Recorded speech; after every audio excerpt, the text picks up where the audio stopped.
नमस्कार मैत्रिणींनो, शुभ सकाळ सगळ्यांना। आले आता किचन मध्ये, सगळ्याच्या आंघोळ्या वगैरे झाल्यात। आज पहिली आंघोळ आहे, तर पहिल्या आंघोळीच्या सगळ्यांना खूप खूप शुभेच्छा।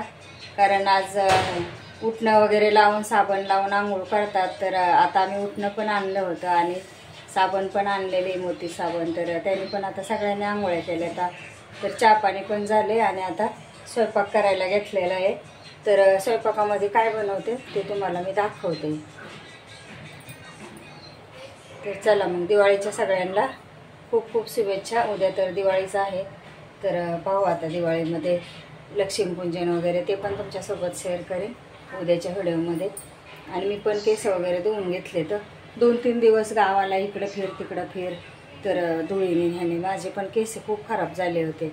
तर मी आले, मग रात्री आलो तर आम्ही सगळं सामान वगैरे काढलं। अजून का ठेवायचं बाकीचं भाजीपाला ते विकत काय आणला होता, मैत्रिणीच्या घरून काय आणला होता, तर ते ठेवून दिला। रात्री मला जवळजवळ 10 वाजले सगळं सामान ठेवता। आणि अजून पण राहिले आवरायचं। कांदे लसूण ते पण दिलेले मैत्रिणीच्या आईने, तर ते पण ठेवायचं। कारण त्यांच्याकडे होते कांदे लसूण, तर ते मला बोलले जा घेऊन, तुम्हाला ते दाखवते तुम्हाला मी। तर हे जे टोपलं दिसतंय ना, हे पण मी नवीनच आणले तिकडनं। कारण माझ्याकडं होतं टोपलं, पण ते आता लय दिवस झालं खराब झालं आहे ना, त्याच्यामुळे मग हे टोपलं आणले आणि रात्री त्याच्यातच हे आवळे काढून ठेवले। तर हे टोपलं आहे ना, मस्त आहे, फक्त झाकण नाही त्याला, पण चांगली क्वालिटी त्याची। आणि आवळे पण दिलेत, आवळ्याची पण रेसिपी तुमच्यासोबत मी शेअर करीन। तर आवळे पण दिलेत आम्हाला, कारण त्यांनी ना झाडावरून पाडल्यामुळं असे त्याला खाली पडले ना, तो हा असं मार लागलेला आहे त्याला वरून पडल्यामुळं। नाही तर एकदम ताजे आवळे आहेत, कालच तोडले तर, आणि कालच दिले आम्हाला त्यांनी भाजीपाला आवळे। त्याच्यानंतर कांदे ते पण दाखवते तुम्हाला। तर हे कांदे पण दिले, तर मला ते व्यवस्थित करून ठेवायचे। तर इथे लसूण पण आहे, आणि लसूण आहे ना मी त्यांनी दिलेला त्या कपड्यामध्ये वरती बांधून ठेवला आहे हवेला चांगला। आणि सकाळी एक मशीन कपड्याची धुवून घेतली, ते पण सगळे सुकायला टाकलेत, अजून बाकी आहेत धुवायचे। तर चला आता आधी तर आता एवढे कपड्याचा अजून ढिगारा बाकी आहे धुवायचा। एक थोडं ते पोरांचे होते ते धुवून घेतलेत, माझ्या साड्या बेडशीट। आणि साड्यामुळं काय होतं, मग सगळं एकत्र टाकलं ना गुतुडा होतो, त्याच्यामुळे मी आता एवढे कपडे हातानेच धुते। तर चला मग, चॅनलला पण सबस्क्राईब करून घ्या। आणि आता फटाकडे पण वाजायला लागलेत मुलं खाली, त्याचा पण आवाज यायला लागला। इथे ना मी दुधी भोपळा आणला होता गावावरून, तर तो आहे ना अर्धा असा कडक निघाला आणि अर्धा चांगला मऊ निघाला, तर तो कापून घेतला आहे। आणि त्या दुधी भोपळ्यासाठी हा मसाला वाटलेला आहे।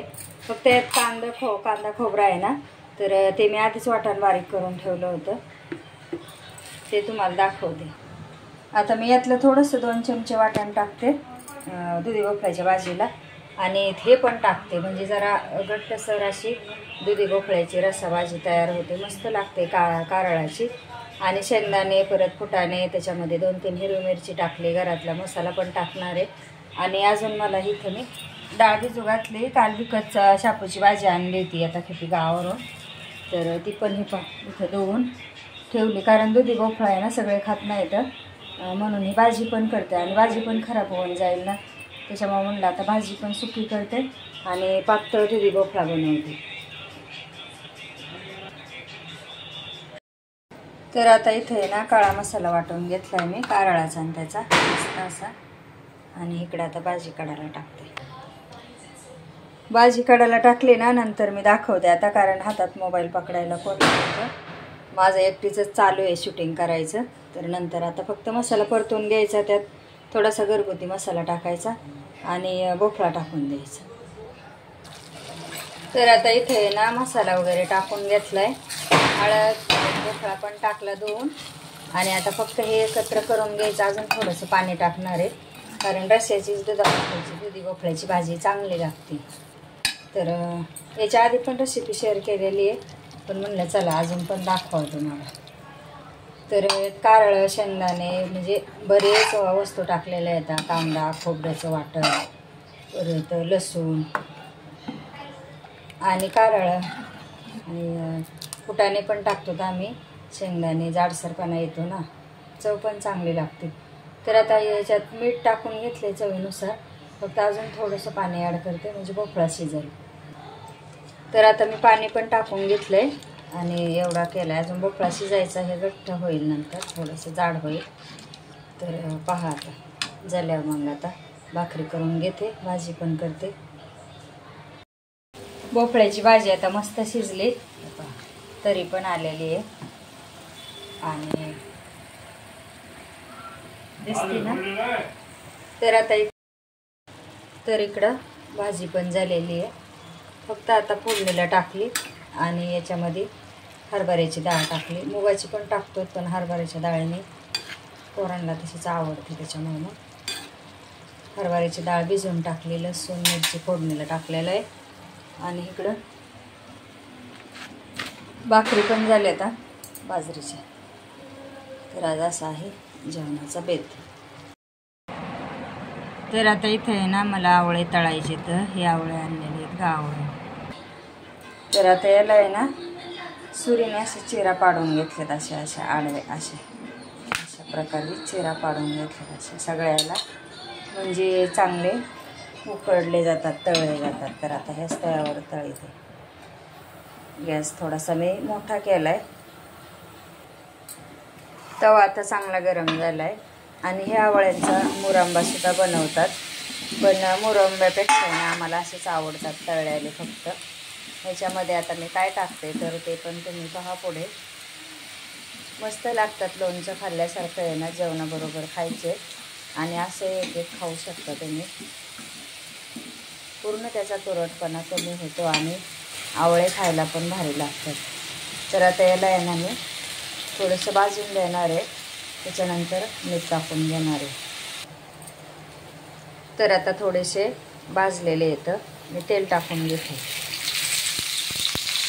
तेल टाकल्यावर आवाज पण आला आणि असं चांगले भाजून द्यायचे. आता गॅस आहे ना मी बारीक करते आणि मीठ टाकून घेते.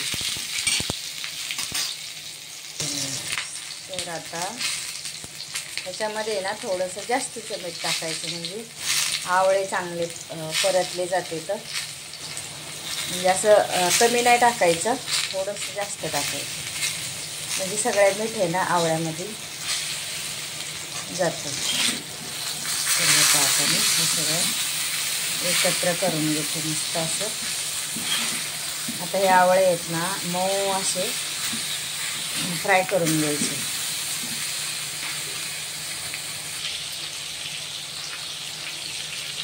आता मी आहे ना हळद टाकणार नाही याच्यामध्ये, आता चांगले मुरू देते. हे झाकण ठेवते, एका वेळेस ठेवून घेतले तर हळद आहे ना पूर्ण आवळे मुरल्याच्या नंतरच टाकायचे.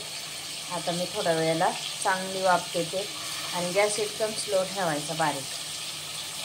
नंतर दाखवते मी. संपलं त्यातलं दुसरा व्यवस्थित नाही काय का झालाय, गोरा उजाडात आहे त्याच्यामुळं तर चालूच आहे. मैत्रिणींना हा ड्रेस आहे ना वैष्णवीला आणलेला आहे दिवाळीसाठी. तर पहा छान कपडा आहे याचा आणि हे जी धाग्याचं आहे ना त्याच्यामुळे एकदम सॉफ्ट आहे, मऊ, बिलकुल टोचणारं वगैरे काही नाही आणि मस्त सूत पण छान आहे आणि कॉटनचा आहे कपडा. तर ह्याची किंमत तुम्हाला पाहिजे का?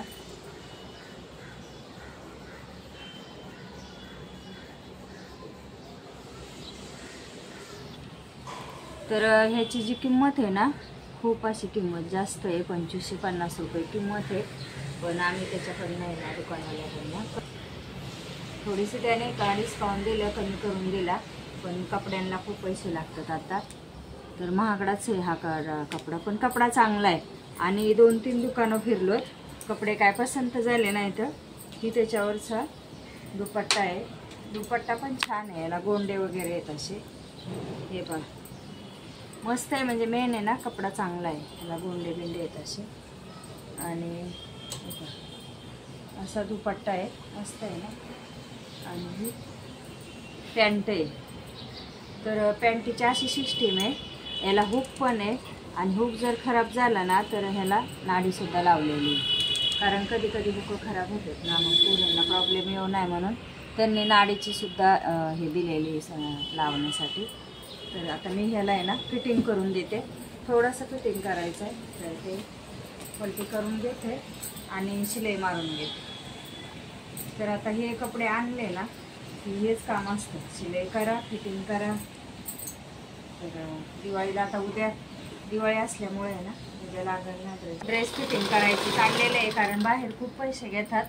मग मशीन आहे घरात, तर मग मी त्याच्यावरच शिलाई करून देते फिटिंगची.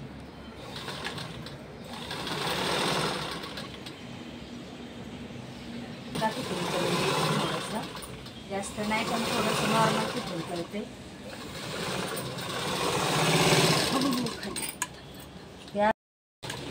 तर हा एक घेतलेला आहे.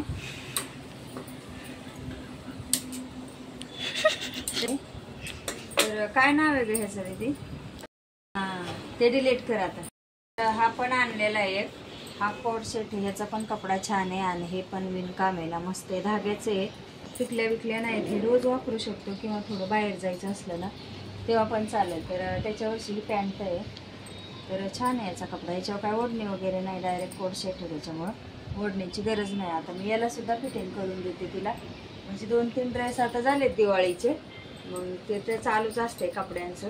हे हातावर पण छान अशी एम्ब्रॉयडरी केलेली धाग्याची, आणि ह्याला काही जास्त पैसे नाही लागले. आम्ही त्याला आहे ना 600 रुपयामध्ये आणले. याची किंमत आहे ना 750 रुपये. एकदम कपडा पण चांगला आहे आणि सॉफ्ट आहे, म्हणजे हाताला पण चांगला टोचत वगैरे नाही, चांगला आहे कपडा. तर हे पाहिजे आता चाललेली फिटिंग करायची. तर मशीन घरामध्ये असते ना, फिटिंग वगैरे करायला आहे ना, मुलींच्या कपड्यांना, घरातल्यांचे पोरांचे शर्ट वगैरे कुठं काय फाटलं ना, तर अशी शिलाई करून देता येईल. कारण मला मशीन पण येते, मशीन काम पण मी करत होते, पण आता काही जास्त होत नाही त्याच्यामुळे मी करत नाही. बाकीचे पण कामं असतात ना घरामध्ये त्याच्यामध्ये. तर आता इथं आवळे पण चांगले मोरायला ठेवलेत. आणि कसा वाटला व्हिडिओ तो नक्कीच सांगा कमेंटमध्ये. नवीन असेल तर चॅनलला सबस्क्राईब करा. चला मग परत भेटूया पुढच्या मोठ्या ब्लॉग.